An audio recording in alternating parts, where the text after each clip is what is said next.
अस्सलामुअलैकुम, welcome to निम graphics. मैं आपका टीचर सरजाना नईम और आज हमारी एडोब फोटोशॉप में क्लास नंबर 9 है जो कि आज हम डिस्कस करेंगे। और आज का जो हमारा टॉपिक है वो होगा content aware fill and move tool. तो वीडियो शुरू करने से पहले अगर आपने अभी तक मेरा चैनल सब्सक्राइब नहीं किया तो मेरे चैनल को लाजमी सब्सक्राइब करें और बेल आइकन को भी दबाएं ताकि हर आने वाली वीडियो आप तक पहुंच सके। सो अभी मैं फ़ोटोशॉप पे चलता हूं और यहाँ पे जी मैंने एक इमेज ऑलरेडी जो है वो ओपन करके रखी हुई है। इस इमेज में आप देख सकते हैं कि वाटर मार्क भी लगा हुआ है। ये इमेज मैंने खुद जो है वो सिलेक्ट की है ताकि आपको मज़ीद कॉन्सेप्ट जो है वो कंटेंट अवेयर के जो है वो समझ आएँ। सो कंटेंट अवेयर बेसिकली हमारा यहाँ पर दो तरह से है जो कि हम यूज़ करेंगे। पहला है कंटेंट अवेयर फिल और दूसरा है कंटेंट अवेयर मूव। सो दोनों को मैं आपको बारी बारी डिस्कस करके बताऊँगा। सो अभी के जैसा आप देख सकते हैं कि इस इमेज के अंदर एक आदमी जो है वो रेत पर जो है वो रेगिस्तान में लेटा हुआ है। सो मैं चाहता हूँ कि ये इमेज जो है यहाँ से इसको मैं रिमूव कर दूँ, यानी इस आदमी को मैं यहाँ से रिमूव कर दूँ। तो मैं क्या करूँगा, सबसे पहले इस ऑब्जेक्ट की सिलेक्शन बनाऊँगा। सिलेक्शन बनाने के लिए मैं यहाँ पर लासो टूल सेलेक्ट करूँगा और यहाँ से जो है मैं इसकी रफली सिलेक्शन बनाऊँगा।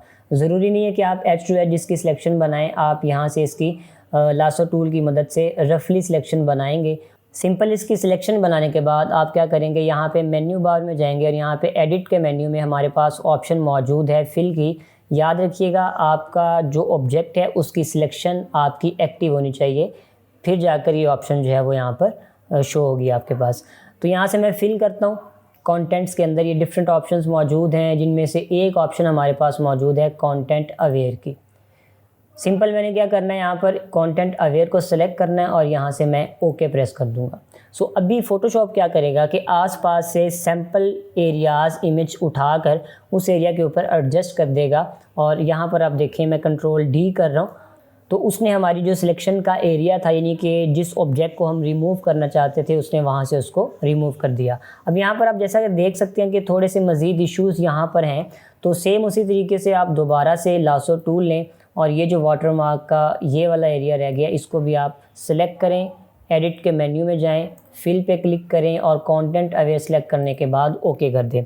तो यहाँ पर उसके अकॉर्डिंगली वो आपका एरिया क्या कर देगा, एडजस्ट कर देगा। तो ये कंटेंट अवेयर फिल की ऑप्शन है कि आप बड़ी आसान तरीके से किसी भी ऑब्जेक्ट को किसी भी चीज़ को जो है वो एक जगह से रिमूव कर सकते हैं। सो कुछ इसमें जो है वो प्रॉब्लम्स रहेंगी ऑब्वियसली जब आपकी काफ़ी ज़्यादा डिटेल्ड इमेज होगी।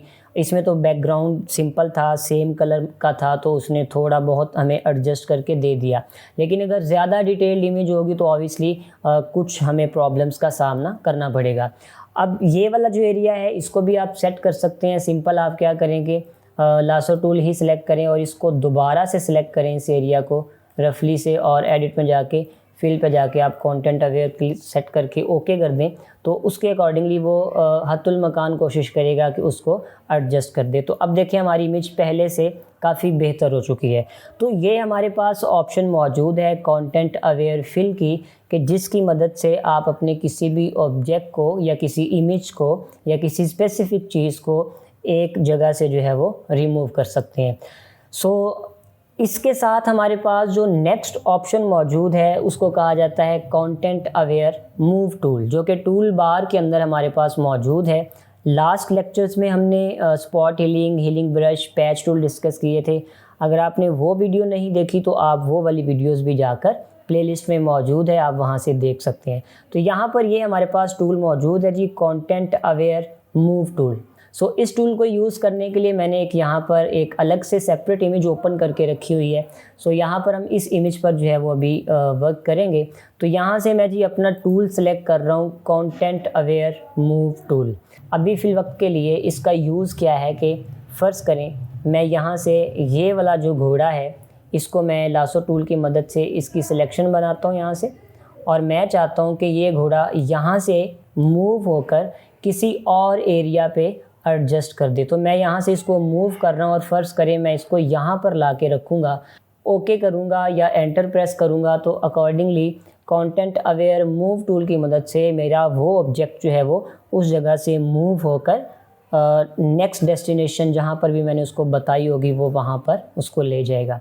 तो यहाँ पर आप देख सकते हैं कि उस घोड़े को उसने वहाँ से मूव किया और उसने मेरी स्पेसिफिक डेस्टिनेशन पर जाकर उसको रख दिया। अच्छा, ये ऑप्शन ऐसे क्यों हुई? यहाँ पर अगर आप प्रॉपर्टी बार के अंदर देखते हैं तो मोड के अंदर हमारे पास अभी सिलेक्ट है मूव, ठीक है। इसके बेसिकली दो मोड हैं कंटेंट अवेयर मूव टूल के। एक ऑप्शन हमारे पास मोड में मूव की है और दूसरी हमारे पास एक्सटेंड की है, वो भी मैं बताता हूँ। सेम हेयर, फ़र्ज़ करें कि आप चाहते हैं कि मेरी ओरिजिनल इमेज वैसे की वैसी रहे, ठीक है, लेकिन मेरा जो ऑब्जेक्ट मैं मूव करना चाहता हूँ वो एक अलग शो हो। तो उसके लिए आप क्या काम करेंगे कि यहाँ से न्यू लेयर क्रिएट कर लेंगे और प्रॉपर्टी बार के अंदर ही आपके पास ऑप्शन मौजूद है सैम्पल ऑल लेयर्स, इस पर आप टिक कर देंगे। सैम्पल ऑल लेयर्स पर टिक करने का फ़ायदा क्या होगा आपको कि चाहे आप अब न्यू लेयर पर हैं, ब्लैंक लेयर पर हैं, लेकिन आप जो भी ऑब्जेक्ट सेलेक्ट करेंगे वो आपकी ओरिजिनल इमेज के मुताबिक सिलेक्शन बना के उस पर काम करेगा। अभी लेट से दोबारा से मैं इस वाले घोड़े को जो है वो सेलेक्ट करता हूँ, रफली सिलेक्शन बना रहा हूँ मैं यहाँ से, और सिलेक्शन बनाने के बाद मैं यहाँ से इसको पकड़ के मूव कर देता हूँ किसी और जगह पे। तो यहाँ पर जब मैं इसको मूव करूँगा तो ओके करने के बाद अब देखिएगा कि मेरी उसी न्यू लेयर के ऊपर उसने जो है वो काम किया, लेकिन नीचे वाली जो मेरी ओरिजिनल इमेज है वो वैसे ही रहेगी। तो अब वो उस ऑब्जेक्ट को वहाँ से क्या कर देगा, मूव कर देगा। अगर मैं ओरिजिनल लेयर आपको हाइड करके दिखाऊं तो यहाँ पर आप देखेंगे जहाँ से मैंने उस ऑब्जेक्ट की सिलेक्शन बनाई उसने एक तो उसको उस जगह से मूव कर दिया और उसके बाद उसने उसी जगह को दोबारा से क्या कर दिया है, फिल कर दिया। सो ये फ़ायदा है आपका सैम्पल ऑल लेयर्स पर टिक करने का। आप ओरिजिनल इमेज आपकी वैसे ही रहेगी, उसके ऊपर आपकी जो लेयर है उस पर आप आसानी से वर्किंग कर सकते हैं। सेम है, यहाँ पर आपके पास प्रॉपर्टी बार के अंदर ही ऑप्शन मौजूद है transform on drop. Transform on drop की ऑप्शन कैसे काम करती है ये आपको मैं समझा रहा हूँ अभी। सो मैं कंट्रोल Z कर रहा हूँ, दोबारा से अपनी ओरिजिनल इमेज पर वापस आ रहा हूँ।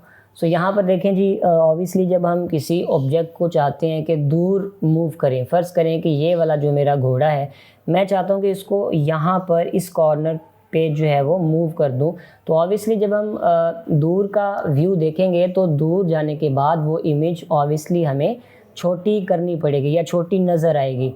तो ट्रांसफॉर्म ऑन ड्रॉप का मतलब है कि जब भी आप किसी ऑब्जेक्ट को किसी स्पेसिफिक जगह से सिलेक्शन बनाने के बाद कंटेंट अवेयर की मदद से मूव करेंगे, तो यहाँ पर आप देखें कि जब मैं इसको मूव करूँगा और मूव करने के बाद इसको मैं जब ऐसे छोड़ूंगा तो मेरे पास ट्रांसफॉर्म के कंट्रोल्स आ जाएंगे, ठीक है। इन कंट्रोल्स की मदद से मैं उस इमेज को छोटा कर सकता हूँ, ठीक है। ऑब्वियसली हमें इसको दूर दिखाना है तो मैं इस इमेज का साइज़ छोटा करूँगा और फ़र्ज़ करें मुझे यहाँ पर इस इमेज को रखना है और रखने के बाद मैं इसको ओके कर दूँगा तो वो मेरी इमेज को वहाँ से क्या कर देगा, मूव कर देगा।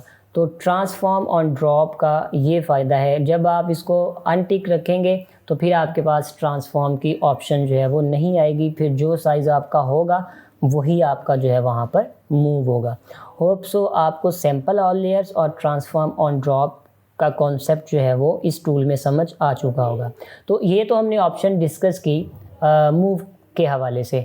अभी नेक्स्ट ऑप्शन है हमारे पास एक्सटेंड। तो एक्सटेंड बेसिकली क्या करता है कि ये किसी भी ऑब्जेक्ट की डुप्लीकेट बना देता है। फ़र्ज़ करें इस दफ़ा मैं इस वाले घोड़े की जो है वो सिलेक्शन बना रहा हूँ, लासो टूल की मदद से रफली सिलेक्शन बनाई मैंने यहाँ पर और इसको मैंने यहाँ से क्या किया, यहाँ पर ला के रख दिया।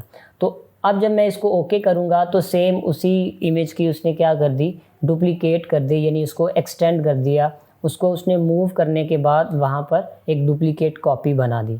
एक्सटेंड के हवाले से अगर हम बात करें तो इसकी एक और ऑप्शन भी है जो कि बड़ी फ़नी सी है। फ़र्ज़ करें कि ये वाला जो हॉर्स है मैं चाहता हूँ कि जी इसका जो साइज़ है वो मज़ीद मैं बढ़ा दूँ लेंथ में, तो मैं यहाँ से इसकी इतनी सिलेक्शन करता हूँ और यहाँ से एक्सटेंड की ऑप्शन सेलेक्ट रखता हूँ और इसको देखिए मैं यहाँ से जब इस तरह से एक्सटेंड करूँगा तो वो उसके मुताबिक मेरे जो घोड़े का साइज़ है यानी कि उसकी लेंथ है वो उसके मुताबिक जो है वो कर देगा। अब यहाँ से जब मैं ओके करूँगा तो यहाँ पे वो कुछ वर्किंग करेगा और देखिएगा कि उसने किस तरीके से उस पर काम किया। कंट्रोल डी कर रहा हूँ तो ये देखें उसने उसकी लेंथ को बढ़ा दिया। लेकिन याद रखें ज़्यादा भी आपने इसको मूव नहीं करना, अदरवाइज़ वो उसकी डुप्लीकेट कॉपी बना देगा।